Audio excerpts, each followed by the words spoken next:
I've got some opinions on that. I want to give my take, then you give me your take. Gotcha. Okay. All right, so My take first. I love it. Let's do it. And let me tell you my take. My take will be as a Canadian buddy of BLM and as a American buddy of Dallas Langston. So I understand and have a tremendous argument for both parties.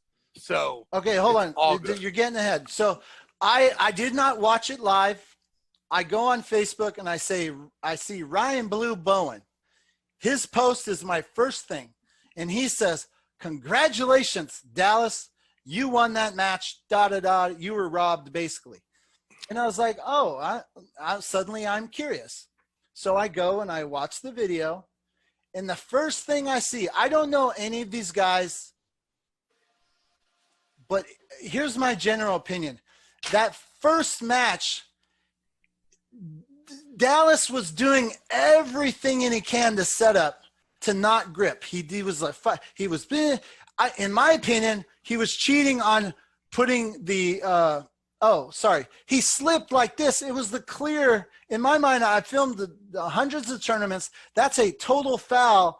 That dump. Is Jerry Carteret also fouling every match when he is pulling with you? Yeah, but Jerry Carteret, that's his move, and you can blur the line. This guy was just, it was the most escape artist I've seen. Let's say that you did not have to use some weird optical personal perception, and that you had to close your eyes, and Dallas Langston and Jerry Carteret were both arm wrestling someone who was stronger than them out of the strap. If someone described to you that it was really weird starting them because the one guy had an inverted wrist on purpose, right? Usually when a guy has an inverted wrist, it's because of the pronation from the other guy. When you pull a Jerry Carteret or a Dallas Langston out of the strap, what you're going to find is they will personally invert their hand a little bit, right? Which allows any pressure that you have against them to secure that the bottom of their wrist here will be under yours, right? If this bottom of their wrist is above yours, when they push, it's going to push into the palm. If that palm is below yours, when they push, it will invert your hand a little bit. They need to invert their hand so that there's a lane to go under. Okay, so if you didn't watch it, you would not be able to personally tell the difference between starting the match, knuckles showing, wrist straight, ready, go, a flopped wrist that is trying to press down, and a guy who is deliberately trying to fall underneath and slip. Okay, I get that, and I only bring it up because the comments from everyone, specifically Americans, were BLM was clearly had nothing for this Dallas guy. He was being owned and blah, blah, blah. And that first thing that I saw was it's a huge sign of like, just, I don't want to go out and say weakness. He wanted no part of a regular grip to this guy. And then when you get in the straps, he was jumping his elbow so far, his elbow off the pad during the straps. Is that even legal? He was understand. In order to get the strap on. Here's my hand is the edge of the pad.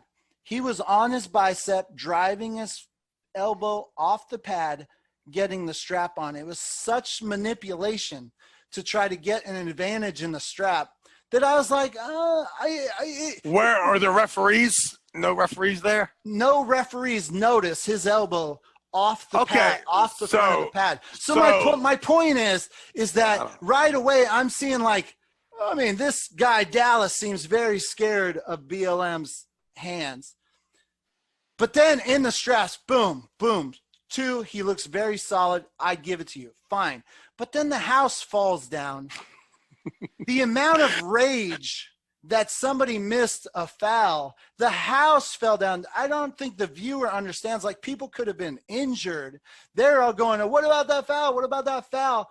And I was like, yes, technically forgot a foul, winner Dallas. But to have this such outrage, the reason I'm not outraged is because the amount of fall off that Dallas had from first match, he fell so far in his ability.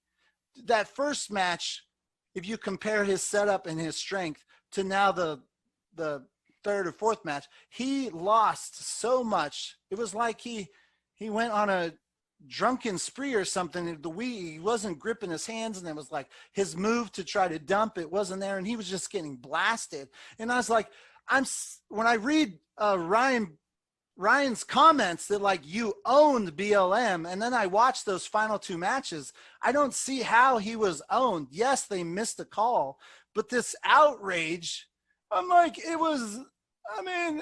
I just don't see where the outrage is. I don't see how he owned BLM. I'm so confused. The reffing, Dan Fortuna, I love Dan Fortuna, but he's like, this is the worst reffing I've ever seen in my life. I'd like, how many tournaments you've been to? I've seen 1,000 terrible calls. How is this the worst reffing? Right on par. That's right on par. That's right on par. I mean, anyways, it's clear as day that people have been sitting in their house with COVID, not watching arm wrestling. They tune in here and they're just like horrified. And I'm like, I don't get the outrage. Like, it's just so confusing to me. And I wanted to vent. What's your take? My take is that is a Democrat and Republican conversation. Both swear to God that they have extremely valid information, and they do. BLM has to know that if we are pulling in the WAF, the USAA, the AAA, if we are arm wrestling in any society except the current WAL format, that he is a little bit better and ranked higher than Dallas Langston.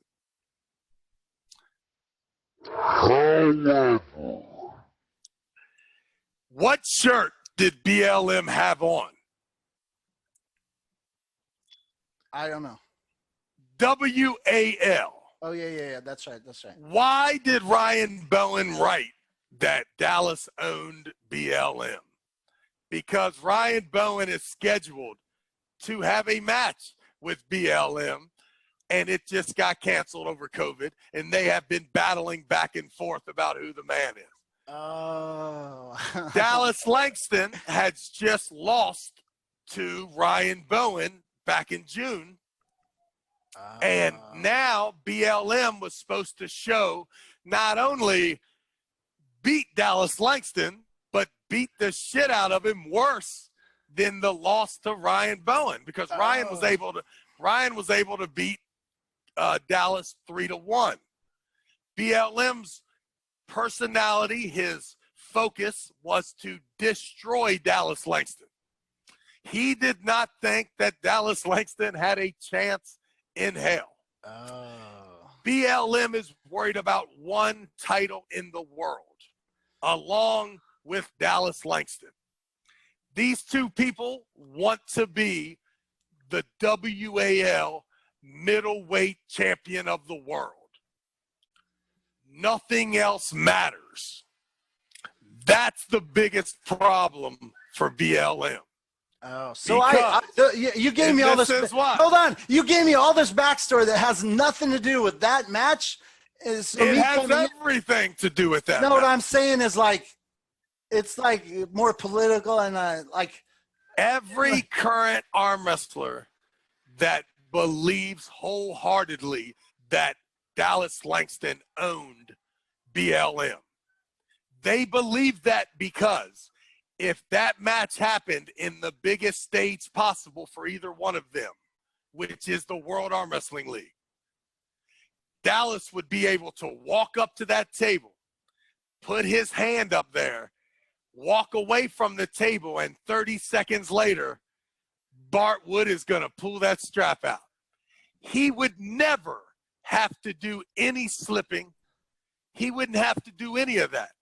BLM knows that. BLM is not as good as Cody or as Dallas Langston in the World Arm Wrestling League. That is a fact. Dallas beat him easy.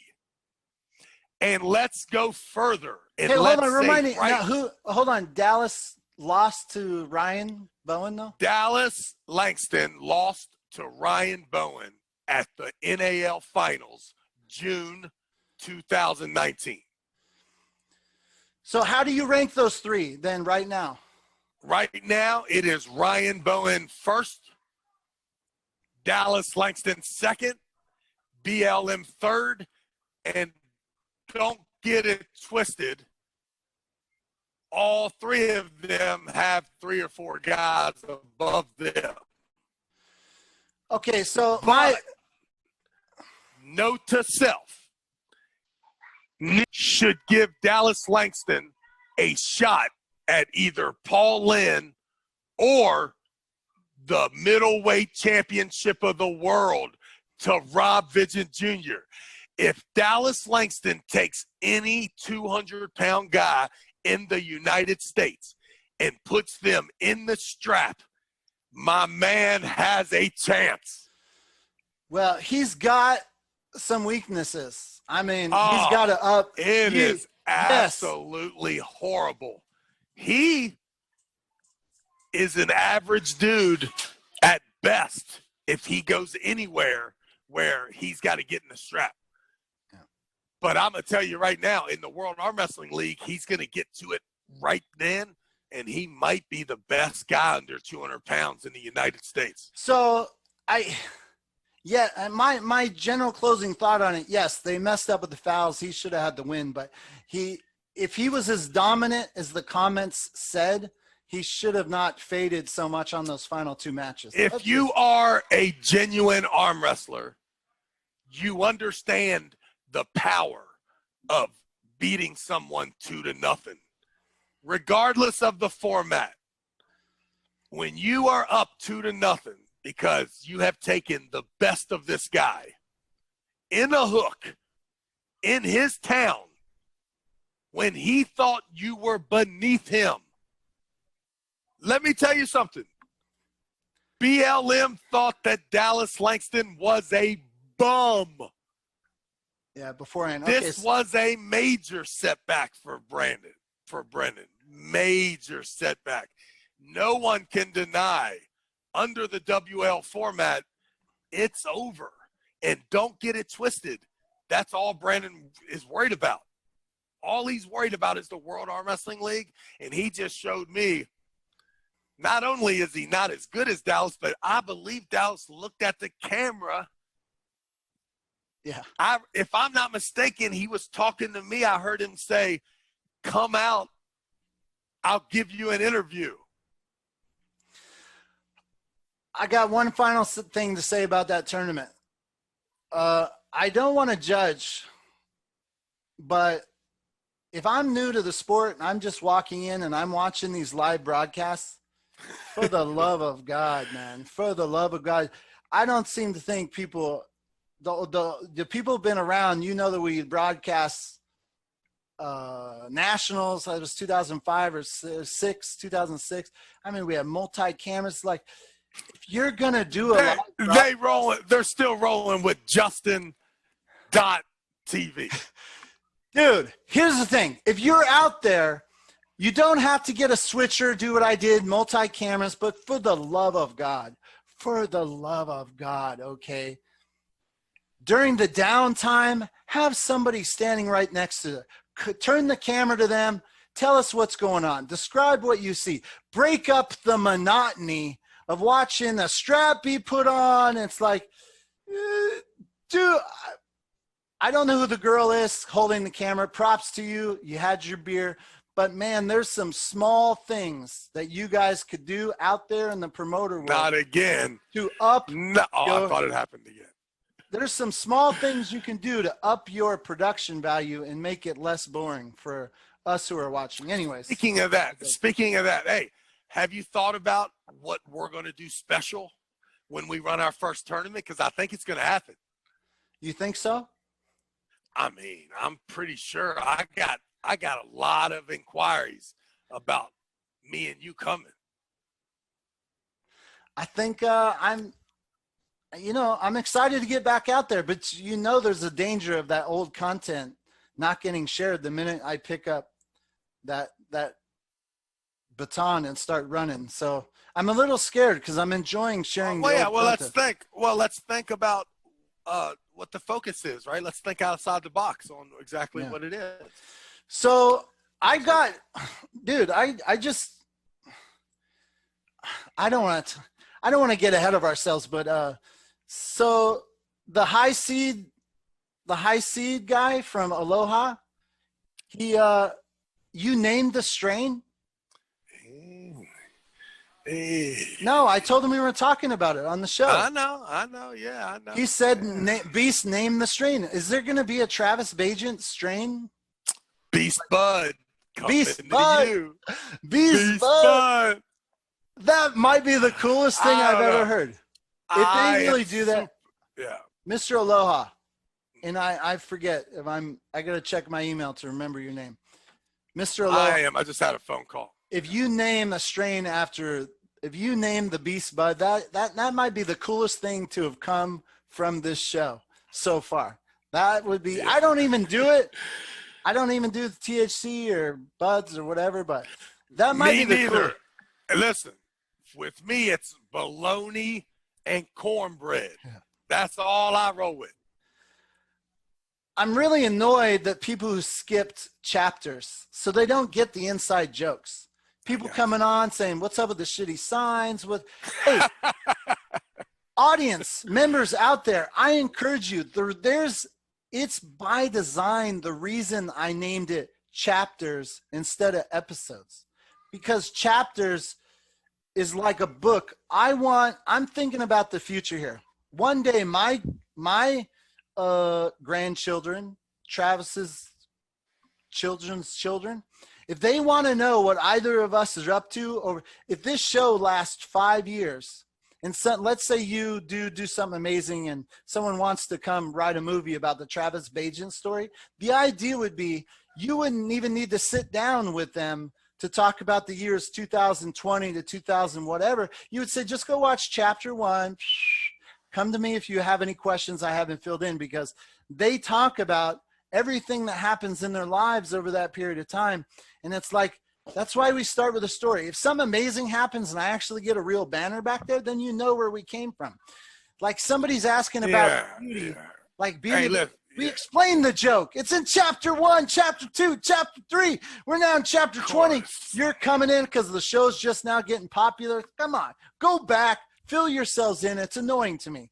It's meant to be watched from chapter 1 on. If this is your first chapter, don't go forward, go back and catch up, so that when good shit happens for the sport or for us or for whatever, you will understand the full context of the situation. Anyways, what do you think would be the first tournament? What is the idea you have? What could come? Well, I mean, just the fact that there could be one weight class, left and right-handed, and we could always utilize the fact that we have one of the best arm wrestlers in the world. But we also think about Gary Roberts, and we think about the show, and we think about, the promotional thing to make sure that we drive everything to our channel so that we can get subscribed and, all that good stuff. I don't want to, there's no reason to talk about the details until the budget is locked in. Yeah.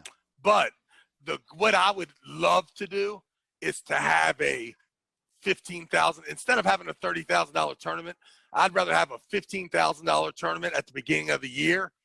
And I'd like to have maybe 8 other qualifiers that lead up to the same event happening the year later. So we want to show you what we're capable of. We want to let you know that the prize money, we're going to give it to you up front. And then we're going to recoup it in entry fees and advertising and drama and videos and content for the entire year. And we are going to try to make next year's better. And hopefully, as we build to that following year, we will have the year after that. And it will build bigger. And we will, always be in Grand Rapids. We will always be in California. We'll always be in the great state of Texas.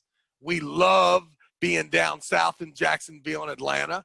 We understand the importance of the Northeast. So, I don't know what your schedule is, but me, I'd love to do 8 awesome events a year, plus the finals. Yeah. Just think it would be fun. And I think that if we really focused on the format being one that allows us to take advantage of individual super matches as content and always leads to one winner.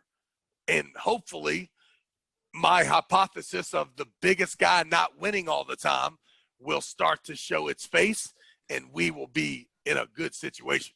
I got another message from somebody about sponsorship, and you know what? He knows. He put in the comments, so if you want to go look, he sent me a video, and the dude's on like a yacht, like a boat, like a big boat, and he's Holla! like, "Holla!" He's like, "I'm interested in, I saw you guys talking about sponsorship, and I'm like, okay, let's talk this week." Like, we're definitely getting interest. There's people out there. If you're watching and you want to get involved, keep sending more information. I was telling, I don't want to get my hopes up about what we could do in the future. So for now, I remain skeptical. I keep it like light and fun, and just having a good time. But if you want to give us some money, you call Travis or myself, and we'll see what's up.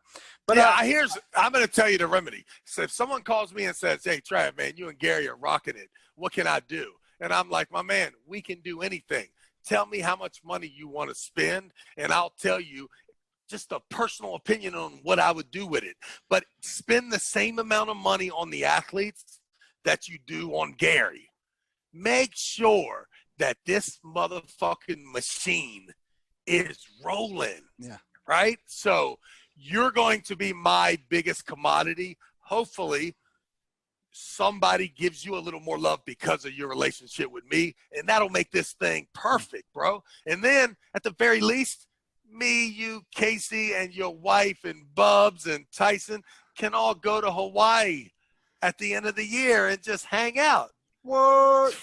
That's all I'm saying. I like it. Also, one more thing.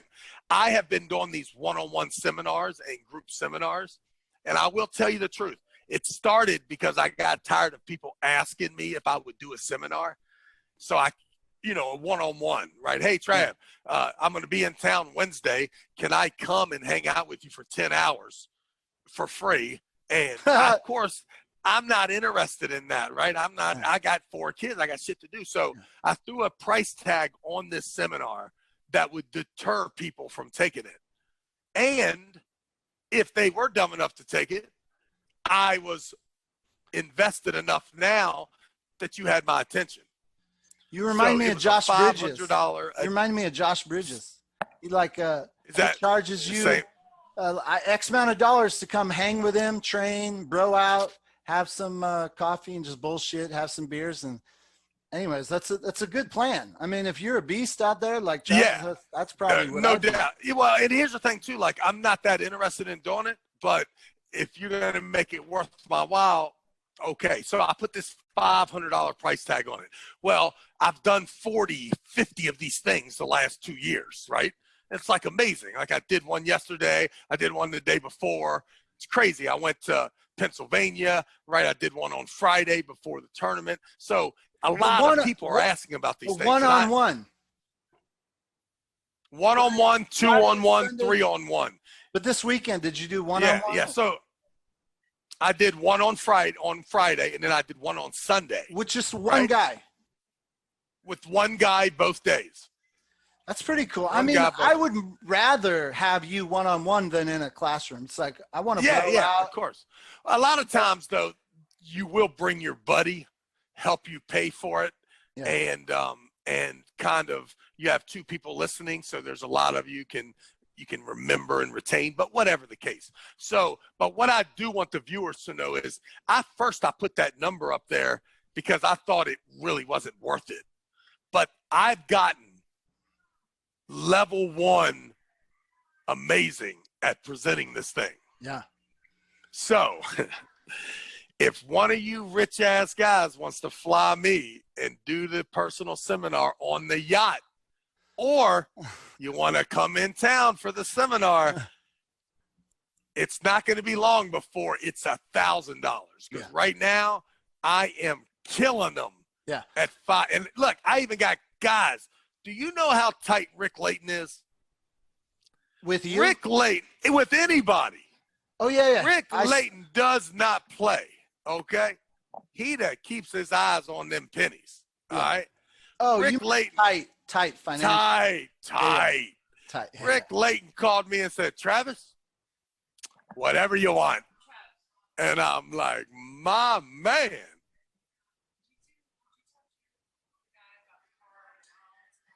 Yeah, he can't do it till Wednesday. Tell him to pick it back up and then bring it back on Wednesday morning. All right, I'm here. Sorry. So he's like, sign the check. Come on, have a seminar. Yeah, exactly. And you know, and I got to go down there. Rick is going to have 30 guys. It's going to be amazing.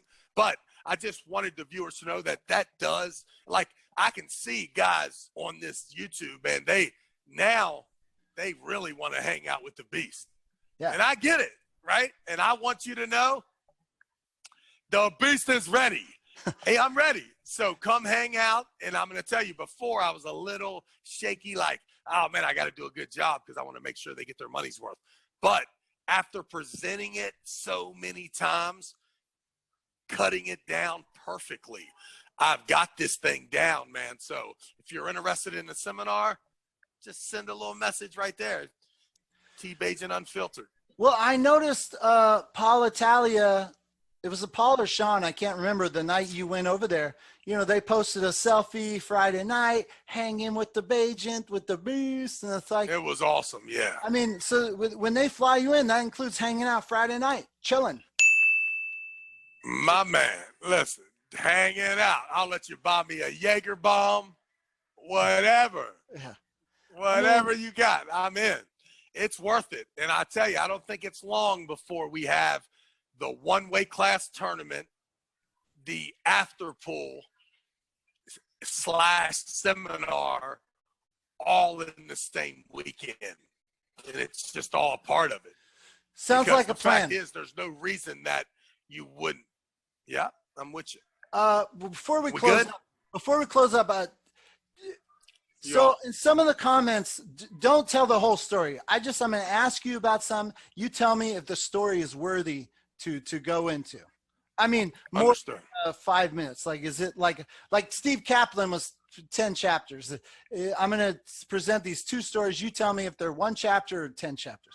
Okay. Someone wants to know, you were arm wrestling Voevoda, the left-handed, there's something about a fake hand under a table. I have no idea what the hell this is. Is that a worthy story to go into with this fake hand under the table? I've never heard about a fake hand, ever. A hand under a table, like a severed hand. Like a Halloween thing or something? No? You don't know what this is? No clue. Okay, if you're watching now, what story are you talking about? That's like Travis and Alexey Voevoda, left-handed. It's a crazy story. No bells ringing? I mean, there's a story of me pulling with him left-handed in Austin, Poland, but there's a severed hand. There's no behind the scenes. Okay, maybe I'm wrong. Okay. Next, forget about it. Comment down below more specifics because Tom Nelson and his family jumped you at a filming of Game of Arms. This is a worthy story? Oh, shit. Very, extremely worthy. Okay. Oh, my God. Oh, my God. Okay, we'll save it then. Save it. Yeah. Okay, Travis, thanks for your time. We'll catch you on the flip side. Let me tell you one more worthy story. Marvin Cohen wants to get involved with the WAL in Las Vegas at that tournament where you could audition for the game of arms. That's also the same tournament where my daughter was born. And I'm also, the night before, I get my contract with Steve Kaplan, because remember, I'm trying to do this great job. So Marvin tells me I've got this huge. Wait. Listen. You're teasing it. I'm very much teasing it. Marvin Okay. says, Travis, I got a huge sponsorship opportunity. What can we do? I say, hold tight. Let me talk to the man. I get back. I start to try to be a liaison between Kaplan, Marvin, and a huge sponsor. And it ends up so amazing that 6 months later, there's an entire conspiracy that happens from the sponsorship and the relationship between Marvin and Steve Kaplan. It's amazing. Okay. It's amazing. All right. Bye. We hope you like the content. Thanks for stopping by. Please leave a comment, like, share, and subscribe. Now click that little bell icon so you get notified. This was Gary Roberts and Travis Bagent live. Damn it! Do something else. Don't ever say them two names to me.